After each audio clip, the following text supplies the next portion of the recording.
I want you to close your eyes. I know, strange request at the start, but trust me. Close your eyes and imagine a world where you can do anything.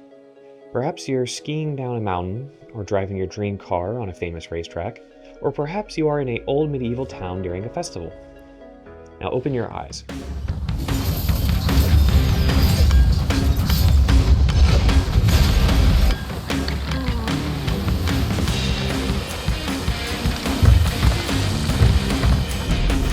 Target spotted.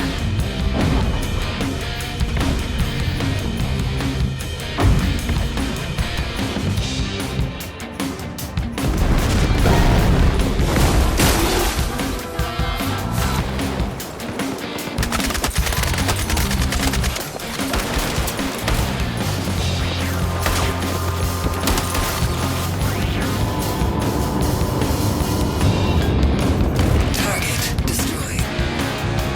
One inside. Four wide. Three wide. Inside. It's easy to see why so many people play video games. They transport us to a world and allow us to do things we do not normally get to do. In this way, it's an escape, but it's also a fantasy. In the same way a movie or TV show can take us on an adventure for a period of time, video games allow us to escape what is going on in our day-to-day lives. As a person who grew up in what some would consider to be the golden age of video games, like Halo 3, Portal, Need for Speed, and countless others, I have played my fair share of video games. And across those times, I've come across some interesting aspects. Back then, games shipped as complete experiences, no day one patches, no DLC packs that you had to buy online, and if you wanted to play multiplayer, you actually had to be in a room with other people in order to play together. But what does that have to do with anything? Games were slightly different and looked way worse. So what? Well, those games didn't try to be the only thing in your life. Back then, games were considered more of an art form than when compared to the games of today, and it's easy to see why. Whenever you bought a game, you never had to worry about it being incomplete. Well, unless you somehow got your hands on the ET game. And when you played with friends, those friends were with you, in your house, on your couch, sharing snacks, stories, laughing with or even at each other. Nowadays, it's not like that at all. Games even on consoles hardly if ever come with split screen, which means if you want to play with your friends, you either A, have to bring a ton of consoles or PCs and a lot of TVs together, or B, do what everyone else does and stay at home and get on a Discord call. Now, I may be an extrovert, but I miss it. I miss being able to sit down in the same room as my friends and playing a video game on the couch together. Eating snacks, joking, poking fun, you name it, I miss it.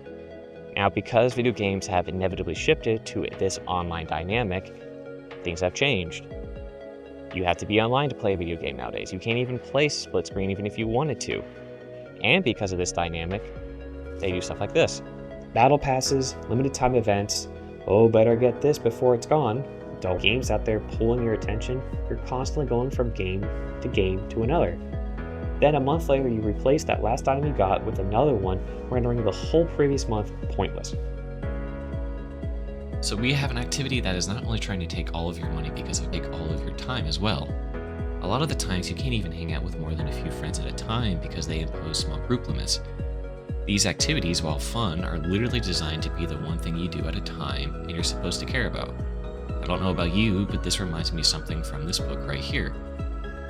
Now, before you click off, just humor me a bit.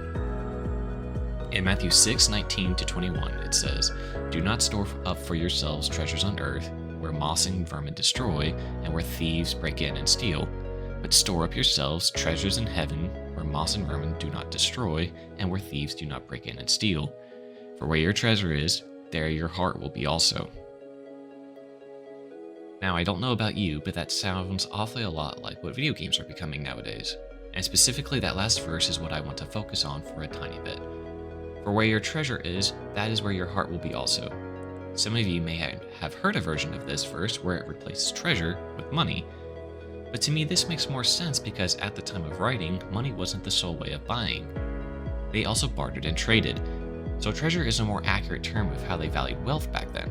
It wasn't just how much money you had, but your possessions. So if we take that logic and we apply it to this day and age, where is your treasure? Is it in these games? Character skins, DLCs, and more video games? time spent in said video games? Let me tell you, as a person who has been playing video games for plenty of years, more than I would like to admit, there comes a time where it's just not fun anymore. And I believe the reason for that is because in the grand scheme of things, it's not that important. But do you know how it's fun for me? Well, for one, I'm using it as a tool and not letting it use me. I use it to connect with friends, not in the same area as me, but I also limit my time on it. I go out with friends where I live, hang out, and I make sure not to put gaming so high up that I have to be doing it all the time to get the latest things. So I miss things. I don't get all the new rewards or paddle passes. And that's okay, because after a few months, I forget about them and I just move on. Those cosmetics are not as important as my life. You cannot serve two masters. You can't have two aspects of your life that could define or control it. The last part of that verse specifically talks about money, but it's not just that. Anything that takes away your time from God is an idol. Don't let games or media or movies or whatever get between you and God. Get up, go hang out with some friends in person, read your Bible, or if you don't have access to one, get the Bible app. Spend some time with God. Make it your priority. Because when He is your priority, I guarantee you every other aspect of your life will be richer and more fun when you stop worrying about time. Use video games for what they are, a tool to communicate and have some fun. Don't let it use you, and don't let it become an idol. Take it from somebody who did. It's not worth it. The countless hours that I spent behind a computer screen does not compare to the amount of other things that I could have been doing otherwise. Try it yourself. Put some restrictions on yourself. Go outside, hang out with some friends at the mall. Maybe try to learn a new instrument or pick up a new hobby. Better yet, how about you spend some time with God for a little bit in the mornings and at night? Read your Bible. Those video games, they're not going anywhere. And in fact, God, He just wants to be with you. He wants to spend a bit of time with you. Your time is very precious, so use it wisely. You follow these steps, and I'm sure you'll have a much happier life.